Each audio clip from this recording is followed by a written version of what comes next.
Magandang umaga, Pilipinas. Narito ang latest sa lagay po ng ating panahon. Nariyan na tumiiral pa rin ang shear line at ito ay nakakaapekto sa silangang bahagi ng Visayas at ng Mindanao. Patuloy pa rin yan nagdudulot ng mga pag-ulan sa malaking bahagi po ng Kabisayaan at maging ng Mindanao. Samantala, yung northeast monsoon o amihan, prevailing pa rin naman ito at nararamdaman pa rin sa malaking bahagi ng Luzon at natitirang bahagi pa ng Visayas. Nagdudulot pa rin yan ng mahihinang pag-ulan sa silangang bahagi ng northern at central Luzon at maging malamig pa rin or cooler temperatures, especially over northern and central Luzon. Yung easterlies ay nararamdaman din naman at nakikita natin na prevailing din dito sa ibabang bahagi ng shear line. Ibig sabihin, pwede pong nararanasan o umiiral ito dito sa katimugang bahagi ho ng Mindanao. Sa ngayon, wala po tayong low pressure area o bagyo na minomonitor sa loob ng ating area of responsibility. Sa lukuyan nga po ay maulap ang papawuri na may mga mahihinang pag-ulan pa rin ang inaasahan sa Cagayan Valley, maging dito po sa mga lalawigan ng Apayao, Kalinga Mountain Province at Ifugao, sa Aurora at Quezon, na yan ay dulot ng northeast monsoon. Sa Metro Manila at natitirang bahagi pa ng Luzon, nasahan natin ng bahagyang maulap hanggang sa maulap na papahurin. May mga posibilidad lamang ho ng mga pulo-pulong mahihinang pagbuhos ng ulan anytime of the day. Yan ay dahil pa rin sa amihan. Samantala, para sa pagtaya ng ating temperatura sa Metro Manila, from 22 to 30 degrees Celsius ang inaasahang magiging agwat ng temperatura for today. 21 to 28 naman sa Tagaytay City, 14 to 24 sa Baguio City, 22 to 33 degrees Celsius sa Lawag, sa Tuguegarao ay 22 to 29 degrees Celsius at 25 to 30 degrees Celsius sa Legazpi City.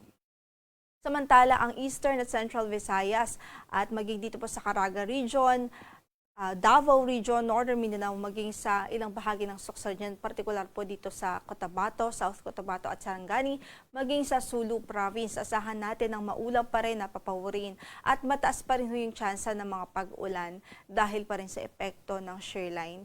So, ibig sabihin, apektado pa rin ang malaking bahagi ng Mindanao at ang malaking bahagi ng Kabisayaan nitong shear line. Ito po yung boundary ng kung saan nagtatagpo ang northeasterly at easterly na hangin. At usually, nag-generate po talaga siya ng mga pag-ulan, ng mga series of thunderstorms na pwede pong magdulot ho ng mga pagbaha at pagguho ng lupa.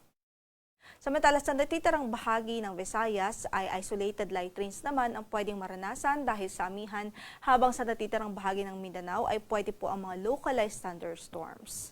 Para sa pagtaya ng ating temperatura sa Zamboanga City, 25 to 33 degrees Celsius, 24 to 30 sa Iloilo, 24 to 31 sa Puerto Princesa City, 24 to 30 sa Tacloban, 24 to 29 degrees Celsius sa Cagayan de Oro at 25 to 30 degrees Celsius po sa Davao City. Habang sa Kalayaan ay naasahan natin ang 27 to 30 degrees Celsius na agwat ng temperatura. Sa kasalukuyan, meron pa rin po tayong weather advisory at ito nga po ay nagsasabi na pwede pong maka-experience ng 50 to 100 millimeters of rainfall ang Eastern Samar, ang Leyte, Southern Leyte, Dinagat Islands, Surigao del Norte, Agusan del Norte at Surigao del Sur. Yan ay sa at patuloy na epekto pa rin ng shear line. So sa mga kababayan natin dyan, ang possible na effect pa rin po nito is yung mga pagbaha po or mga localized flooding, kahit pinag-iingat pa rin po natin sila. Lalong-lalo na po sa ilang araw na po, sa mga lugar na kung saan ay ilang araw na po silang nakakaranas ng mga pag-ulan.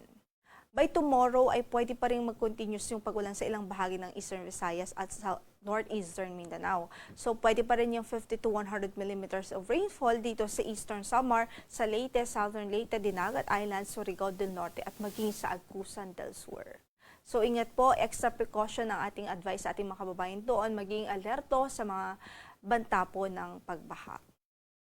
Ngayon ay wala naman tayong gale warning na nakataas sa anumang bahagi ng ating mga baybaying dagat, although dito nga po sa eastern section ng Visayas, eastern section ng Southern Luzon at eastern section ng Mindanao ay katamtaman hanggang sa maalon ng kondisyon ng karagatan dyan.